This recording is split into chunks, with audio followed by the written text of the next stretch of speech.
Good morning, 5:54 a.m. Eastern Standard Time on this Tuesday, November 22nd, 2022. I'm XRP Future Millionaire, and I reside in the great state of Michigan. As I know, it's very early. My son had me up about 3:45 a.m. He decided to wake up. I just got done doing my weightlifting, my 22nd installment, which I feel really good about having that done before 6 a.m. A good 50 minutes to an hour. Feels good. Definitely starting to form some definition. Can definitely see the build back of muscles. And this is now the 5th week or the 22nd session as I do 5 days a week. Take Saturday and Sunday off. Hopefully I've inspired somebody to get back to their weightlifting goals or their fitness goals. As I broke my back when I was 23, I'll be 39 on December 17th. And after a couple years off of training, I started to do it again. Made a conscious effort, and I feel really good doing it. So, at the end of this video, if you stay until the end, I'm going to play a 5-minute video about Sam Bankman-Fried as he tries to broker an FTX bailout. And it's a tragedy and a joke what he's trying to do from his house in the Bahamas. Nonetheless, they have recovered about $1.2 billion in assets, $1 billion worth of assets, cash, however you want to look at it, from FTX, so we'll see how that plays out.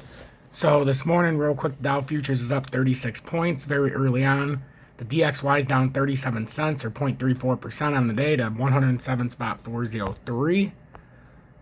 Looks like a nice consolidatory hold if it can hold this area. It's just, we're starting to have a bearish cross here in the 30-minute.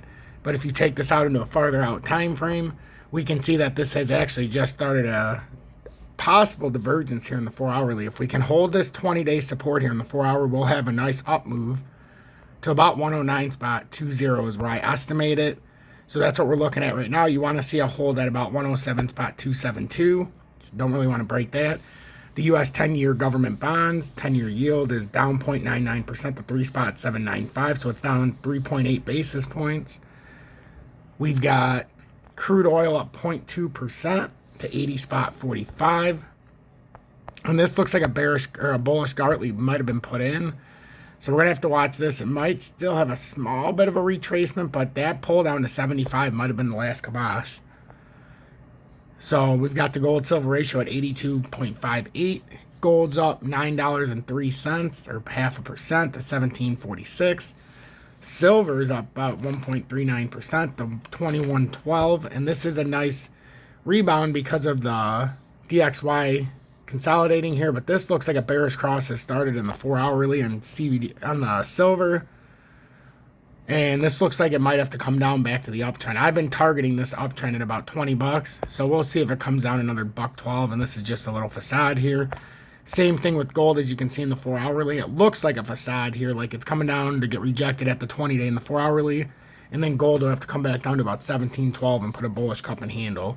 So about $20 for silver, about 17.12 for gold would be about my targeted areas, which means you should get a little more of a downturn in commodities and the mining stocks, but we'll have to see if this 4-hourly plays true. We've got, let's see, platinum is up 12 bucks or 1.23% to 991.50, and copper is up 1.64% or 0.0586 per pound at 3.637 per pound. Total crypto market cap is down 0.44% to 742 billion. Trying to continue this bearish continuation pattern. We have this downtrending support that we desperately need to hold at 740 billion if you want to hold this and not break down any farther, but it doesn't look good right now. And then Bitcoin. We're going to look at Bitcoin and XRP, and then I'll show you the FTX stuff that's going on. It's a nice 5-minute watch, and I figured I'd put it at the end in case some of you didn't want to watch it in the beginning. Wow, Tom, goddammit, I'm trying to sleep. Are you doing updates so early? Bob, welcome in. Wow, Tom, you know, it's hard to sleep in this house. Yes, I know, Bob. We're up all times of the night. Wow, Tom, it's good to stay up ahead, but can you keep it down? Well, Bob, fortunately, the kids are going to have to get up here shortly to go to school, and I've got a 2-hour head start. I'm already got my day started. I've been up 3 hours now, Bob. Almost. Well, Tom, I'm going to go back to bed. Yeah, sounds about right, Bob. Bitcoin, 15,764 in the US dollar. Still below that descent or the ascending triangle bear flag. Very, very critical that we were at least to get back up over this downtrending resistance line that was formed. This is like your bailout section. You've got to get back above this if you want to stay bullish, and then ultimately contend with 16,068. But as you can see, the last time we got up there, we were unable to do anything, and we continued to fall. Now, if this continuation pattern plays out, we're talking about 11,493 or 11,075 on this next move. On this bearish continuation, if it does break down and play true. And with that being said, XRP. XRP sits at 3613, or down 0.66% on the day. XRP had a nice little spike up last night, up to the 100-day at about 37 cents, 36.86 was as high as it could get. And currently it looks like it's getting rejected by the 20-day. What we're looking for, even though we did get a hold here at about 35 cents, we're looking to break 35 cents and come back within this descending triangle, this interpretation of it. But if you break it out like this, you can see that actually we're still down below a very key bear flag. But I have it in two different levels just so you can see the extension levels. And now we're trying desperately to get back over this downtrending resistance that used to be a very strong support at 36.50. But we're unable to do it, and we've been getting rejected all night. If this continues on the 4-hour time frame, you won't even have to worry about it, as the weekly will continue playing through. And the weekly looks terrible. Terrible. We're going to the USD chart, you can see it. We're still not finished crossing. We still need to have one more layer down, in my opinion. And that layer down is either going to get us to this 20 cents, maybe this 13.8, 14 cents, but we've got to get down to the 287 and finally break that. Make sure to hit that motherfucking like button, as I am doing my best to keep you informed each and every day, keep you up to date. Even with my hectic schedule, I have not missed a day in over 20 months. And it's spectacular, honestly. I do appreciate each and every one of you, and the support that you've shown me is absolutely spectacular. I put out a couple late videos last night, so I didn't expect them to do all that well. The one from 6 hours ago is doing tremendous for coming out after 12 a.m. 652 views, 82 likes. I really do appreciate that. I would also consider or advise you to watch that 2-minute video. I know it's a short video, but it gives you a lot of information in such a short amount of time. And then if you want to follow me on any other platforms or show me any support, MEXC, you don't need a VPN in the USA, no spot fees, no KYC, and you can trade up to 200x leverage. It's my favorite place to trade high leverage. BitGet is my favorite platform to trade on as the user ability, but new users are having issues without a VPN signing up. I've been told that that's going to get rectified, but as of right now, there is, special circumstances in the USA. If you're already a user, there's no issues, but in some cases, new user signups have been flagged for their VPN or for their IP address. So it is prohibited for new users in most cases, but if you're already signed up, you can use it still. And I believe that that restriction is going to go away soon. UPHOLD, my most trusted. The spot fees are just higher, but it is what I trust the most to have my liquid cash on, as I have $3,500 on UPHOLD, $1,300 plus in the futures account that I built up on BitGet, and just about $400 now built up on MEXC. I started with $150 on MEXC. So that's where I'm at. If you want to donate XRP or join Tom's Army, or donate via Cash App or Venmo, right in front of you, we have 214 members of Tom's Army, and that entitles you to get to the Telegram, but I don't want to FUD it up, but this is the Telegram. Tom's Army. You get a lot of stuff, including a lot of cool information and a lot of stuff that we're going for. So I really appreciate it. Appreciate all the support. Make sure to hit that motherfucking like button. And we will end it today on this video. Let's turn now to the latest around FTX. A court filing over the weekend showing the crypto exchange owes... Hashtag, the FUD stops here, period. And if you're watching until the end of this video, make sure in the comments you leave 222, as we need all the good vibes we can get today. And that is my biggest sign that the angels are watching over us. Its 50 largest creditors, more than $3 billion. Our Kate Rooney is live from the Bahamas, and she has the latest for us. Kate.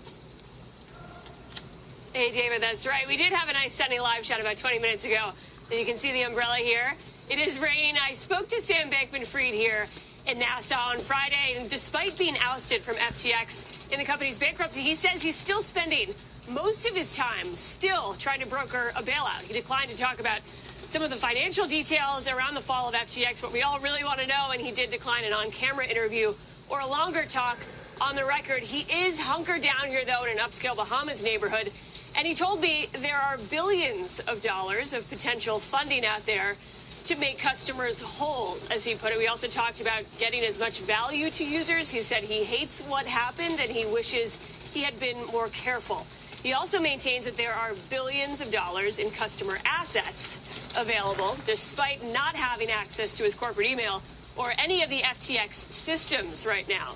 Guys, this is, of course, a long shot, and legal experts tell me an SBF deal, Sam Bankman-Fried deal, would be no different than any other third-party bidder at this point. But legal experts also tell me that him being part of the solution may actually help in a criminal or civil court. No response from him on that. FTX's new CEO, John Ray, over the weekend, saying that he is also exploring sale options for FTX. You can already see some pretty stark differences, guys, here on the island as FTX unwinds. The lit-up sign that said FTX when we were here back in August, that's gone. We also stopped by FTX headquarters. That parking lot was essentially empty. Security guards shoot us away pretty quickly. We also saw a car leaving those offices with 4 young people. We couldn't confirm that they were indeed FTX employees, but they rolled up the window, wouldn't talk to us, wouldn't make eye contact, and sped away pretty quickly.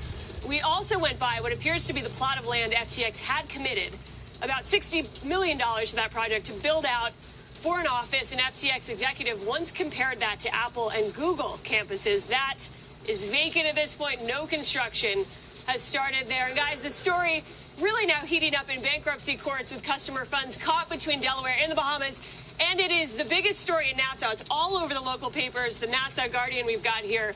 But it's all still playing out. The bankruptcy really is the next step to watch here. Yeah, Kate, it's David. Listen, I asked this question knowing it's very hard for you to answer, but he seems to be living in some sort of dream world here with this idea of getting a bailout that somehow is going to put everything right. Do you have any idea who he's taking advice from, or where he's coming up with these ideas that frankly don't seem rooted in reality? Yeah, that's a good point, David. And every investor I've talked to in terms of the potential buyer here, the potential bailout options, they've said they can't imagine, they can't fathom anybody with a big enough balance sheet or the risk appetite. So it seems like an absurd long shot at this point from everyone else I'm talking to.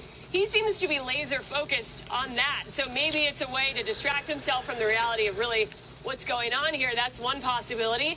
He seemed, when I saw him on Friday, relatively calm, pretty similar to the way he was when we were here back in August. So there's a possibility it hasn't sunk in yet, or he's just using this as a distraction. But he does maintain that it is an option, that there are potential billions of dollars out there. But I think that is the question, David. This being such a long shot, how is he holding on to this? And it's puzzling. I want to go back to the bankruptcy piece of the puzzle, Kate. I mean, the fact that there seems to be this jurisdictional tug-of-war playing out between the Bahamas and the U.S. right now. Any sort of sense on how that is going to evolve, especially when you talk about some of the assets and where they're located and who ultimately is going to, I guess, have the power at the end of the day here to carry this out? Yeah, so part of the issue that John Ray, the new CEO, has talked about is how messy the accounting was. So keeping track of these assets, whether they're in Bahamas or in the U.S., and who has the right to really oversee those is one of the issues, and it goes back to the beginning days of FTX and sort of the mismanagement as John Ray has described it. The Bahamas regulators have said that they're the ones that should have control over the FTX digital markets, which is based here. They've said Chapter 11 doesn't apply to us. They're going for Chapter 15, which does recognize some of the foreign entities. And they've already moved some of the assets from FTX Digital into their own wallet and essentially ignoring what FTX in the U.S. is hoping would be a stay option. In a normal bankruptcy hearing, you'd have the assets fenced off until everyone can figure out where they're going. Part of this issue is it's a very international company, and nobody really knows where the assets are at this point. So they're trying to untangle this web at the moment. Kate Rooney.